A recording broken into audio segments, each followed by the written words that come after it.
రాణి శంకరమ్మ. ఆమె భర్త వీర వెంకట నరసింహారెడ్డి గారుకి సంతానం లేదు. ఈమె రాణి శంకరమ్మ తెలివితేటలు తోటి ఆయన నెచ్చుకొని ఆయనకి పరిపాలన విభాగం అంతా రాణి శంకరమ్మకి అప్పచెప్పిండు ఈ వీర వెంకట నరసింహారెడ్డి గారు. నిజాం ఉస్మాన్ అలీ ఖాన్ రాజు గారి యొక్క వీళ్ళు సంస్థానాధీశులు అన్నట్టు, అయితే సామంతరాజులు అన్నట్టు. వీళ్ళు ఈ సామంతరాజులు అని అంటే కల్పగూరు, గౌడిచల్ర, అందోలు, శంకరంపేట, పాపన్నపేట.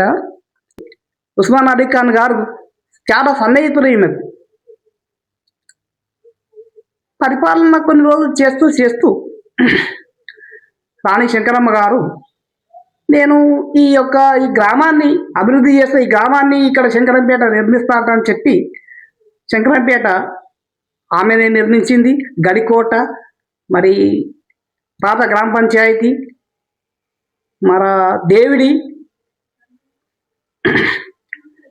ఇక్కడ వేణుగోపాల స్వామి మందిరము ఆమెనే నిర్మించింది.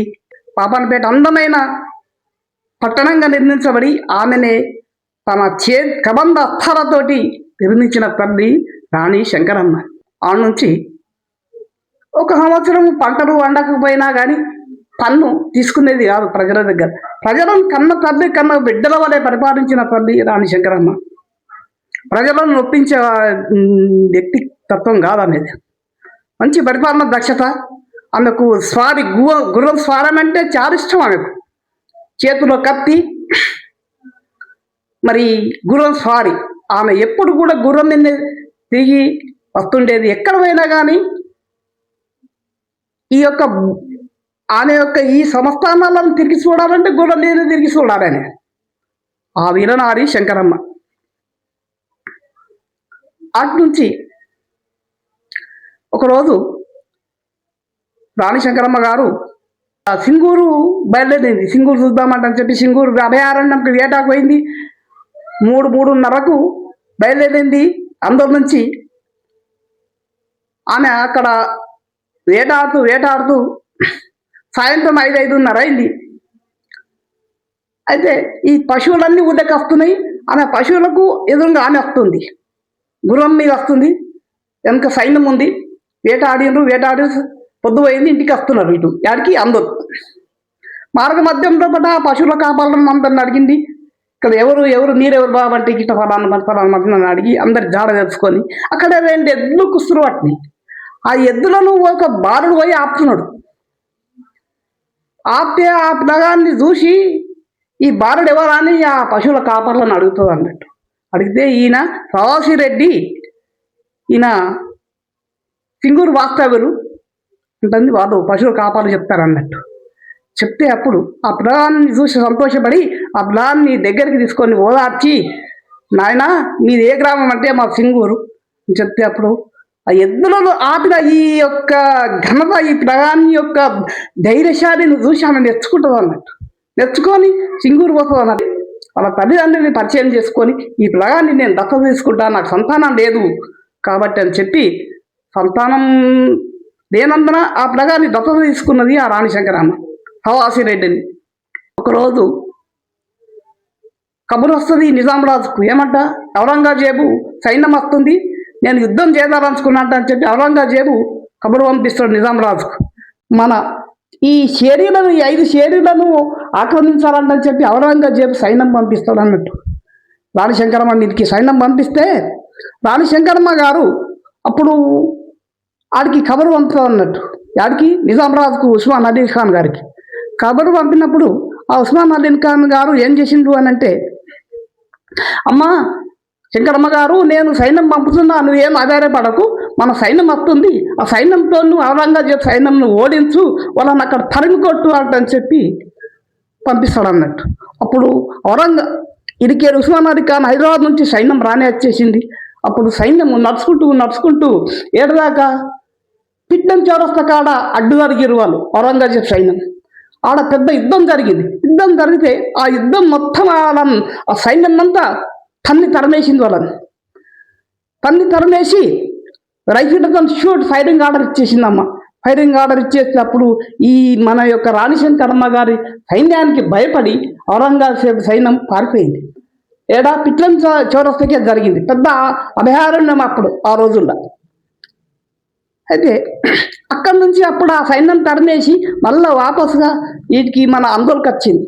అందోల్కి రాగానే మన నిజాం రాజు ఉస్మాన్ అలీ ఖాన్ గారు నెచ్చుకొని ఆమెకు ఈడ జోగిపేటలో సన్మానించి నడి రోడ్డు మీదనే పెద్ద రోడ్డు మీద ఆమెకు నిలబెట్టి రాయి భాగ్యం అనే బిరుదు ఉస్మాన్ అలీ ఖాన్ గారు మన వీరనారి శంకరమ్మకు బిరుదు ఇచ్చాడు.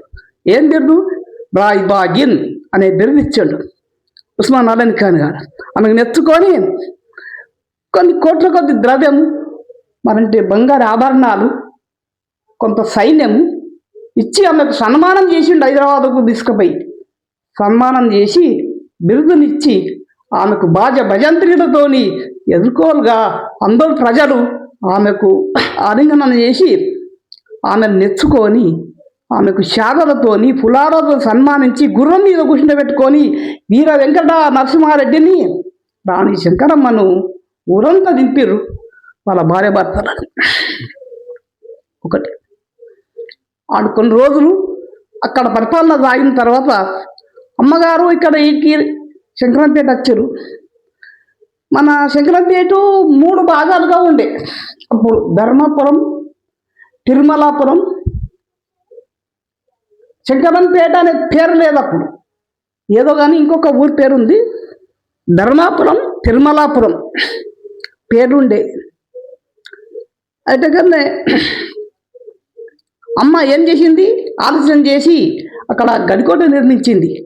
గడికోట 4 బుద్ధులతోని గడికోట నిర్మించి గ్రామ పంచాయతీ, పాత గ్రామ పంచాయతీ ఎక్కడ ఈడ మధ్యరంగం పంచాయతీ ఆమెనే నిర్మించింది. దేవుడి కట్టించింది. ఇప్పుడున్న శశిమందిర్ దేవుడి అమ్మ రాణి శంకరమ్మదే. ఈ పెద్ద రోడ్డు కూడా వేపించింది హైదరాబాద్ నుంచి. అప్పుడు వేపించిన రోడ్డు కూడా ఆమెనే, నిజాం వేపించింది రోడ్డు. అయితే ఆమె అక్కడ నుంచి ఇక్కడ పరిపాలన సౌలభ్యం కోసము పాపన్నపేట కూడా నిర్మించింది ఆమెనే. సంగారెడ్డిపేట నిర్మించింది ఆమెనే. ఏది? సంగారెడ్డిపేట, జూకల్ దగ్గర సంగారెడ్డిపేట నిర్మించింది ఆమెనే, పాత సంగారెడ్డిపేట. అయితే పాపన్నపేట ఈరెడ్డి పాపన్న వాళ్ళ గుమస్తా, ఆ గుమస్తా పేరు మీద పాపన్నపేట నిర్మించింది.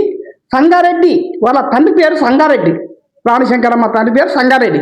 సంగారెడ్డి పేరు మీద సంగారెడ్డిపేట నిర్మించిన తల్లి వీరనారి శంకరమ్మ. ప్రజలను కన్న బిడ్డల వలె పరిపాలన చేస్తూ శిస్తు కూడా ప్రజలు ఎక్కువ శిస్తు ఓపాన్సతి శిస్తు కట్టేగా తీసుకునేది. రాజును మెప్పించి ఒప్పించి మా ప్రజలు ఇంత బాధతో ఉన్నారంటని చెప్పి శిస్తు కూడా అడిగే తల్లి కాదు. ప్రజలను కన్న బిడ్డల వలె చూసుకొని పరిపాలన చేసిన ఆ తల్లి రాణి శంకరమ్మ. సంవత్సరాలను పరిపాలన చేసి రాయిబాగిన్ అనే బిరుదు తీసుకొని ఆమె ఎన్నేళ్ళు కీర్తించబడి ప్రజలను కన్న బిడ్డల వలె పరిపాలించిన తల్లి రాణి శంకరమ్మ.